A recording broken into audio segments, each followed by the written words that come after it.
আজ ২রা মে, বরেণ্য পরিচালক সত্যজিৎ রায়ের জন্মদিনের আমাদের নিবেদন।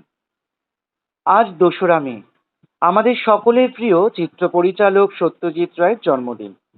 তিনি ছিলেন একজন ভারতীয় চলচ্চিত্র নির্মাতা, চিত্রনাট্যকার, শিল্প নির্দেশক, সঙ্গীত পরিচালক এবং লেখক। তাকে বিংশ শতাব্দীর অন্যতম শ্রেষ্ঠ চলচ্চিত্র নির্মাতাদের একজন হিসেবে গণ্য করা হয়। তার জন্ম কলকাতা শহরের সাহিত্য ও শিল্প সমাজের খ্যাতনামা রায় পরিবারে।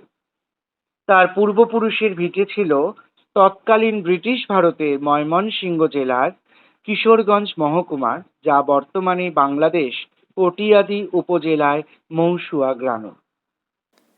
তিনি কলকাতার প্রেসিডেন্সি কলেজ ও শান্তিনিকেতনে রবীন্দ্রনাথ ঠাকুর প্রতিষ্ঠিত বিশ্বভারতী বিশ্ববিদ্যালয়ে পড়াশোনা করেন। তার কর্মজীবন একজন বাণিজ্যিক চিত্রকর হিসেবে শুরু হলেও প্রথমে কলকাতায় ফরাসি চলচ্চিত্র নির্মাতা রনোয়ারের সাথে সাক্ষাৎ ও পরে লন্ডন শহরে সফররত অবস্থায় ইতালীয় নব্য বাস্তবতাবাদী চলচ্চিত্র লাদ্রি দি বিচিক্লেতে দেখার পর তিনি চলচ্চিত্র নির্মাণে উদ্বুদ্ধ হন। চলচ্চিত্র নির্মাতা হিসেবে সত্যজিৎ ছিলেন বহুমুখী ও তার কাজের পরিমাণ বিপুল। তিনি ৩৭টি পূর্ণদৈর্ঘ্যের কাহিনীচিত্র, প্রামাণ্যচিত্র, স্বল্প দৈর্ঘ্যের চলচ্চিত্র নির্মাণ করেন। তার নির্মিত প্রথম চলচ্চিত্র পথের পাঁচালী, যা তৈরি হয় ১৯৫৫ সালে। এই ছবি ১১টি আন্তর্জাতিক পুরস্কার লাভ করে। পথের পাঁচালী, অপরাজিত ও অপুর সংসার এই তিনটি একত্রে অপু ত্রয়ী নামে পরিচিত। এই চলচ্চিত্রত্রয়ী সত্যজিতের জীবনের শ্রেষ্ঠ কর্ম হিসেবে বহুল স্বীকৃত। চলচ্চিত্র মাধ্যমে সত্যজিৎ চিত্রনাট্য রচনা, চরিত্রায়ন, সঙ্গীত স্বরলিপি রচনা, চিত্রগ্রহণ, শিল্প নির্দেশনা, সম্পাদনা, শিল্পী কুশলীদের নামের তালিকা ও প্ররোচনাপত্র নকশা করা সহ নানা কাজ করেছেন। চলচ্চিত্র নির্মাণের বাইরে তিনি ছিলেন একাধারে কল্পকাহিনী লেখক, প্রকাশক, চিত্রকর, গ্রাফিক নকশাবিদ ও চলচ্চিত্র সমালোচক। বর্ণময় কর্মজীবনে তিনি বহু আন্তর্জাতিক পুরস্কার পেয়েছেন, যার মধ্যে বিখ্যাত হল ১৯৯২ সালে পাওয়া একাডেমি সম্মানসূচক পুরস্কার বা অস্কার, যা তিনি সমগ্র কর্মজীবনের স্বীকৃতি হিসেবে অর্জন করেন। তিনি এছাড়াও ৩২টি জাতীয় চলচ্চিত্র পুরস্কার, একটি গোল্ডেন লায়ন, ২টি সিলভার বেয়ার লাভ করেন। তিনি বেশ কয়েকটি ছোট গল্প এবং উপন্যাস রচনা করেছেন।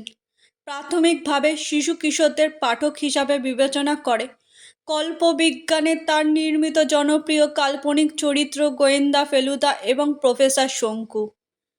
সত্যজিৎ অক্সফোর্ড বিশ্ববিদ্যালয়ে সম্মানসূচক ডিগ্রি লাভ করেন। ১৯৯২ সালে ভারত সরকার তাকে দেশের সর্বোচ্চ বেসামরিক পুরস্কার ভারতরত্ন সম্মান প্রদান করে। সত্যজিৎ ভারতরত্ন এবং পদ্মভূষণ সকল মর্যাদাপূর্ণ ভারতীয় পুরস্কার লাভ করেছেন। ২০০৪ সালে বিসিসির সর্বকালের সর্বশ্রেষ্ঠ বাঙালির তালিকায় সত্যজিৎ ১৩তম স্থান লাভ করেছিলেন। হৃদযন্ত্রের জটিলতার কারণে ১৯৯২ সালে ২৩শে এপ্রিল সত্যজিৎ মৃত্যুবরণ করেন। আমরা ভীষণ নতুন হলাম, সব পুরাতন চুলোয় যাক। মন ছিল নিশ্চিন্দিপুরে, চিলে কোঠায় বইয়ের তাক। এখন সেসব বাতিল ভারী, মিথ্যে কিছু কিংবা মিথ। তেমনটি আর কেই বা হবে, যেমন ছিলেন সত্যজিৎ। আজ কুড়িয়ে করছি জড়ো, যার যেটুকু যা সম্বিত। কাঠ কুটোস তো সবাই পারে, আগুন জ্বালেন সত্যজিৎ। কিন্তু হঠাৎ কালবৈশাখী ওঠায় যখন তুমুল ঝড়, আঙুলগুলো আঁকড়ে ধরে বলতে থাকে মুঠোর ঘর। ছিন্ন মূলেও থাক না লেগে একটু শিকড় একটু ভিত।